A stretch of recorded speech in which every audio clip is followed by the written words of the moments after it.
Assalamualaikum warahmatullahi wabarakatuh. Perkenalkan, nama saya Irianti Lida Kakak dengan NIM 22032413.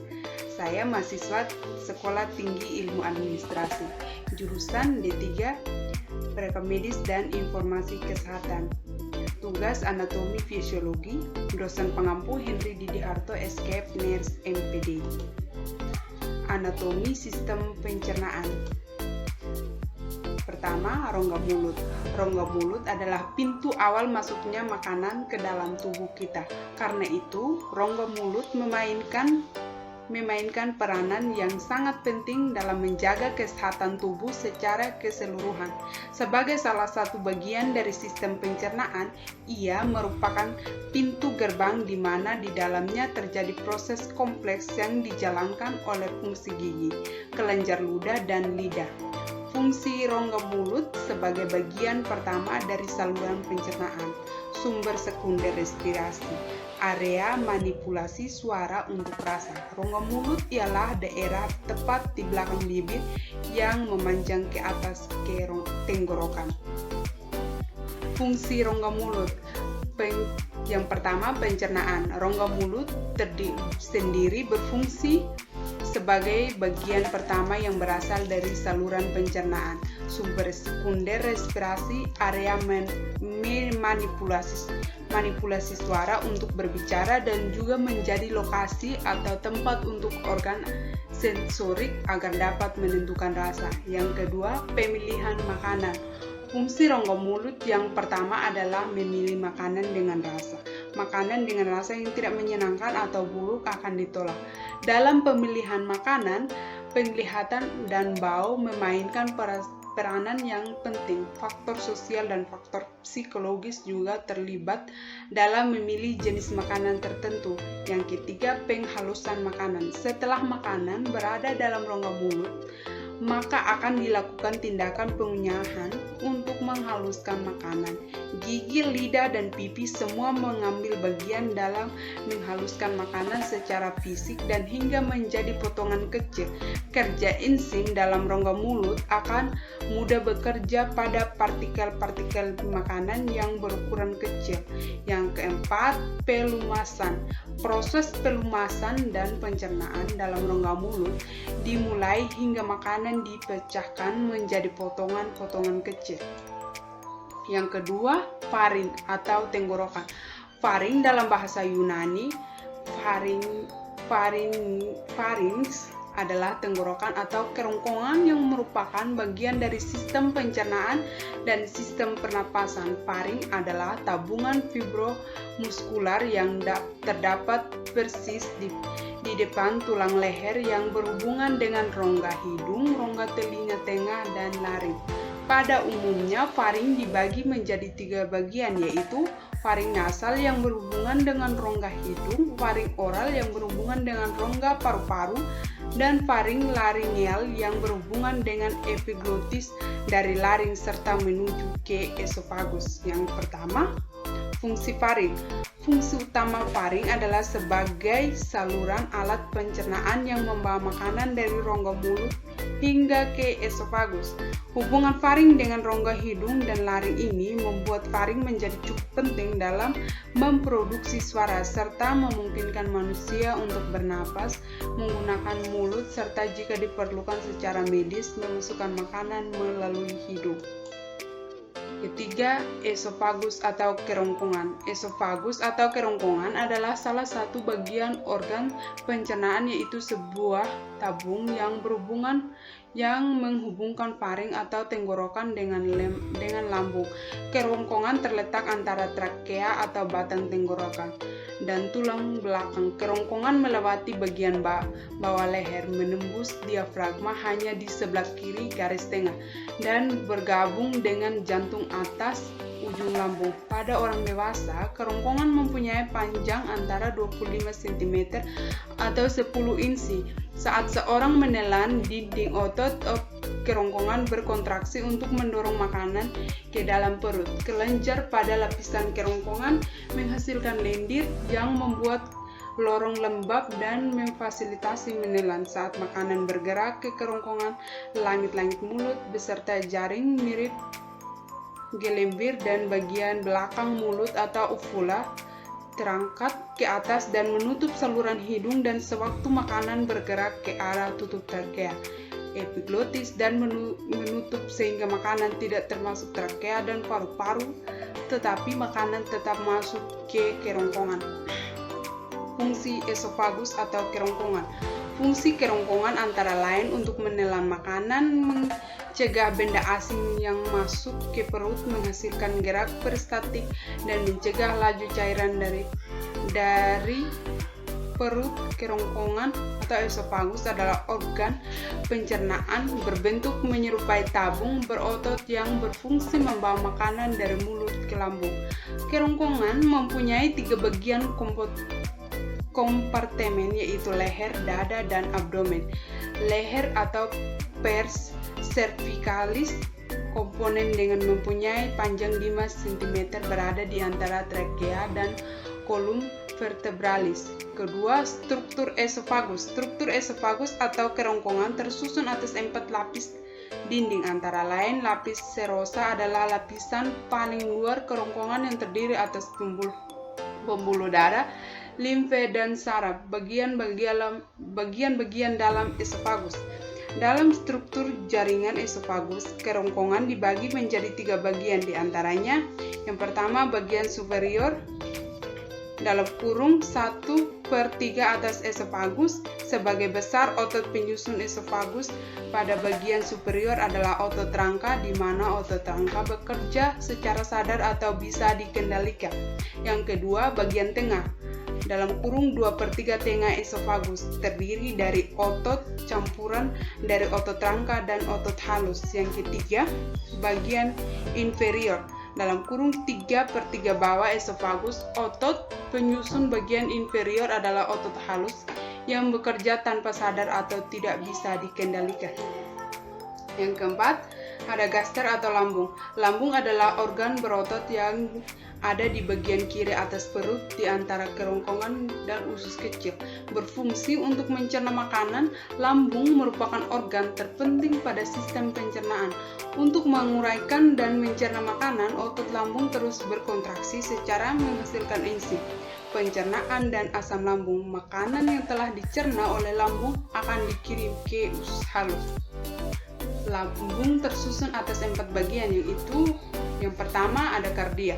Kardia merupakan bagian lambung yang menerima makanan dari kerongkongan, letaknya ada di dekat sfinkter kerongkongan bawah, yaitu katup yang memisahkan isi lambung dan kerongkongan. Yang kedua ada fundus. Fundus adalah lengkungan di bagian atas lambung. Yang ketiga ada badan lambung. Badan lambung adalah bagian tengah lambung. Yang keempat ada filorus. Filorus adalah bagian bawah lambung yang berfungsi untuk mengeluarkan isi lambung ke usus kecil. Filorus terhubung dengan sfinkter filorus atau katup yang memisahkan isi lambung dan usus kecil. Jenis-jenis penyakit lambung. Yang pertama ada penyakit asam lambung. Penyakit asam lambung atau GERD terjadi saat makanan tidak langsung masuk ke lambung, namun malah naik kembali ke kerongkongan. Gejala utamanya adalah sensasi terbakar di dada. Yang kedua ada ulkus lambung. Ulkus lambung disebabkan oleh erosi yang merusak lapisan lambung.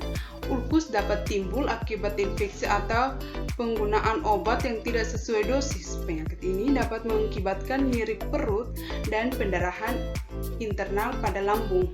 Yang ketiga ada gastritis. Gastritis adalah peradangan lambung yang menyebabkan nyeri dan mual. Penyakit ini dapat disebabkan oleh beberapa faktor, termasuk konsumsi alkohol berlebih, stres, penggunaan obat yang keliru, misalnya obat anti radang. Gastritis juga bisa terjadi karena bakteri, H. pylori, dan infeksi virus. Yang keempat ada kanker lambung. Kanker terjadi saat ada sel ganas yang tumbuh di lambung. Kanker lambung dapat disebabkan oleh merokok, infeksi virus Epstein-Barr, dan terkena zat tertentu seperti asbestos dan bahan Jenis-jenis prosedur bedah lambung. Penyakit lambung biasanya dapat didiagnosis dan diobati dengan prosedur berikut. Yang pertama, endoskopi. Endoskopi adalah prosedur minim invasif untuk mendiagnosis serta mengobati penyakit lambung. Dokter akan memasukkan endoskopi tabung lentur dan kamera di ujungnya melalui mulut yang untuk melihat isi lambung tanpa membuat sayatan besar pada perut. Yang kedua, bedah perut. Bedah perut terbuka perlu dilakukan untuk penyakit serius seperti kanker lambung, pendarahan internal pada lambung, dan usus yang pecah. Yang ketiga, biopsi lambung. Biopsi lambung apabila diduga ada sel atau jaringan abnormal pada lambung, biopsi akan dilakukan untuk mengambil sampel sel yang dianalisis. Fungsi lambung. Fungsi lambung dalam sistem pencernaan yang pertama adalah sebagai tempat penyimpanan makanan sebelum dibawa menuju proses pencernaan tahap selanjutnya. Lambung memiliki bentuk yang fleksibel sehingga dapat menyimpan makanan dengan volume sampai dengan 4 liter. Organ-organ lambung dan cara kerjanya. Lambung merupakan organ penting saat kita makan. Organ ini bertugas memecah makanan menjadi partikel-partikel kecil zat gizi. Volume organ lambung. Pada orang dewasa, volume lambung dalam keadaan hampir kosong adalah sebesar 0,075 liter. Dalam keadaan kosong maka menjadi 1,5 liter. Lambung merupakan organ pencernaan yang dapat mengembang hingga kapasitas 2-3 liter. 5.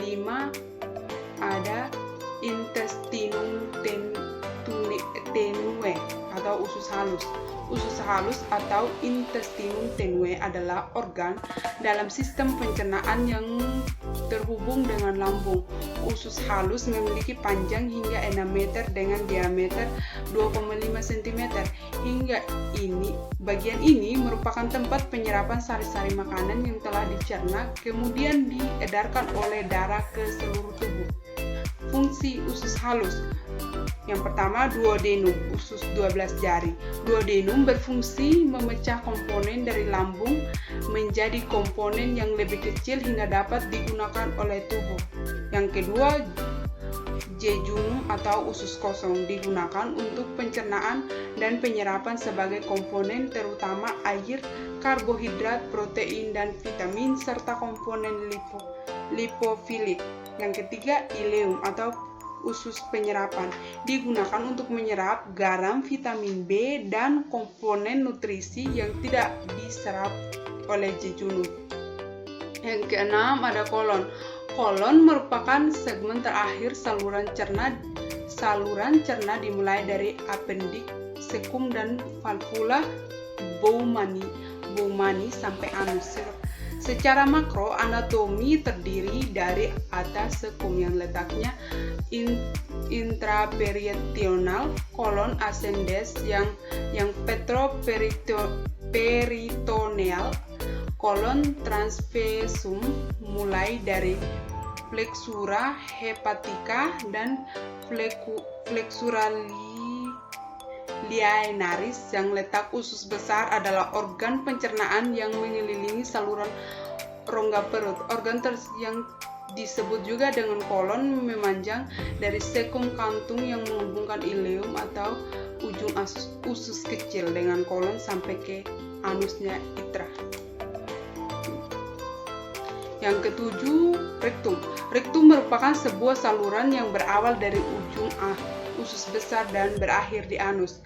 Rektum berfungsi sebagai tempat penyimpanan sementara fases.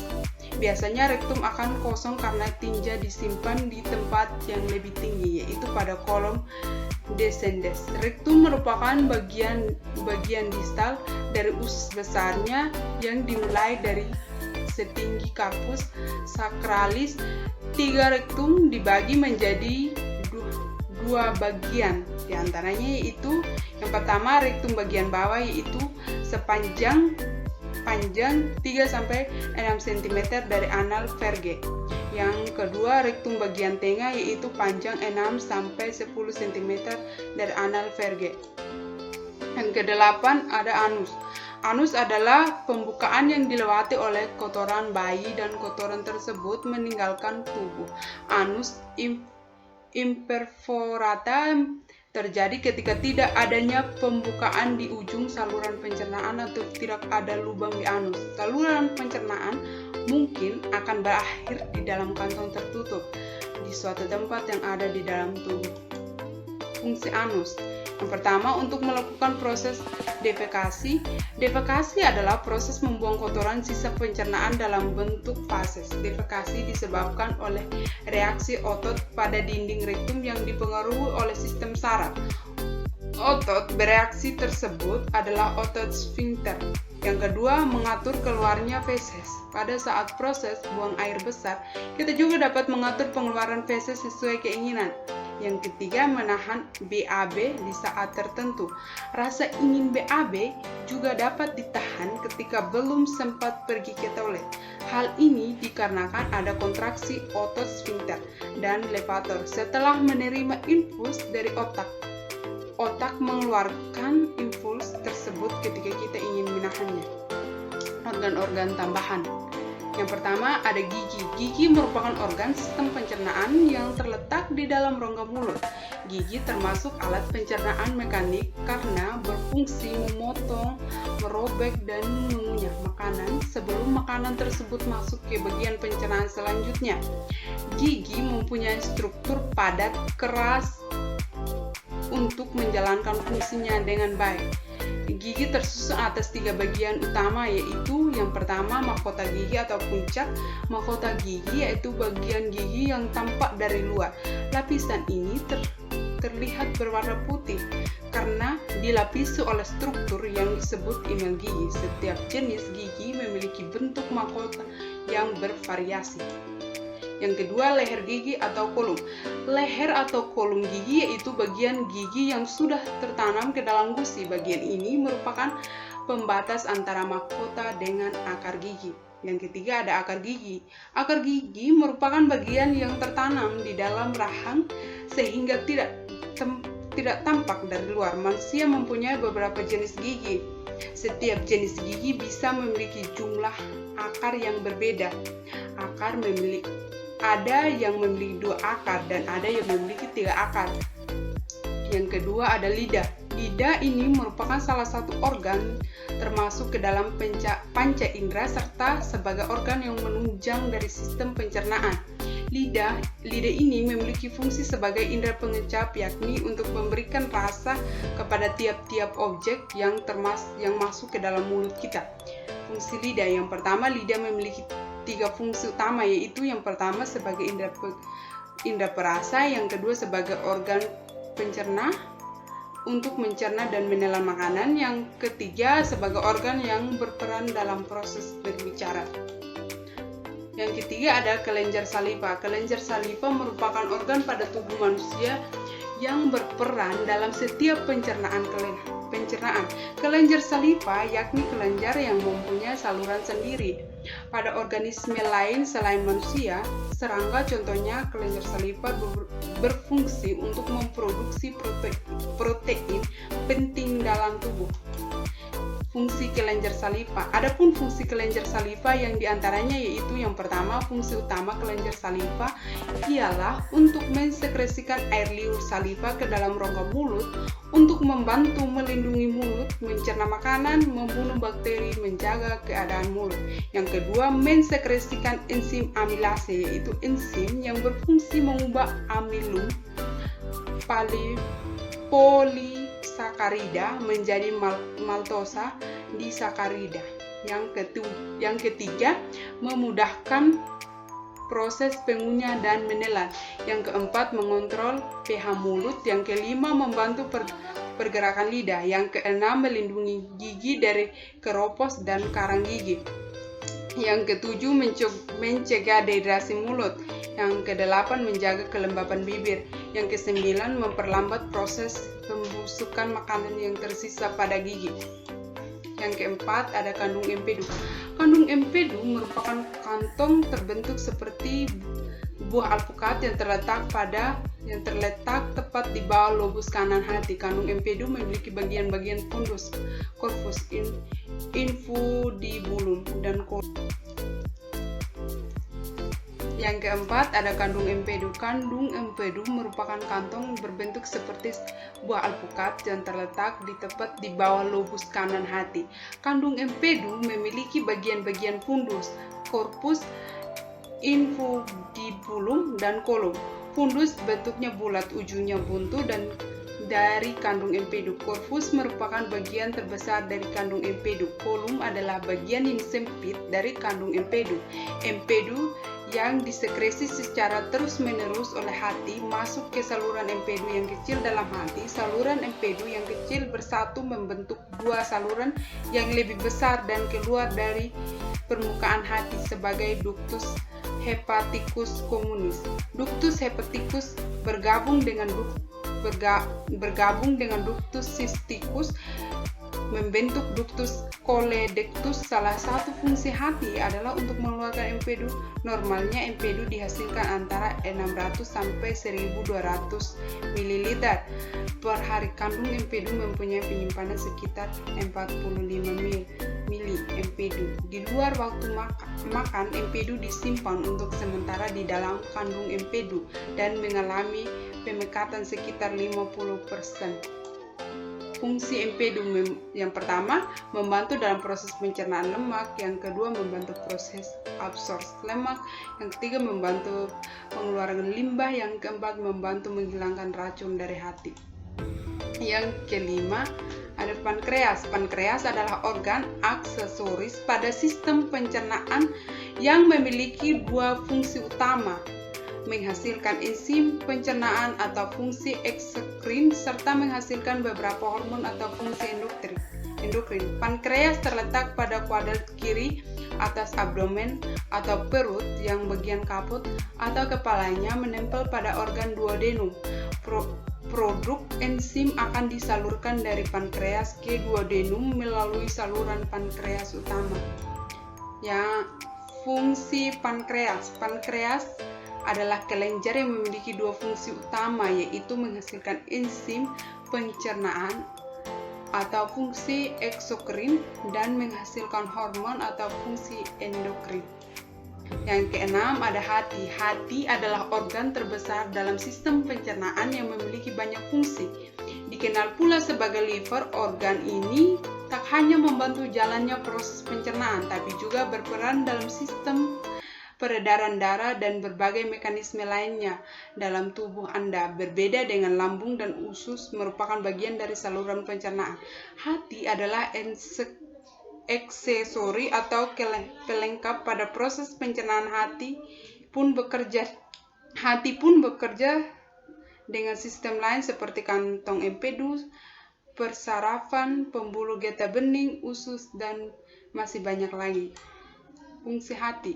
Yang pertama, fungsi hati sebagai metabolis karbohidrat. Yang kedua, fungsi hati sebagai metabolisme lemak. Yang ketiga, fungsi hati sebagai metabolisme protein. Sekian dan terima kasih. Semoga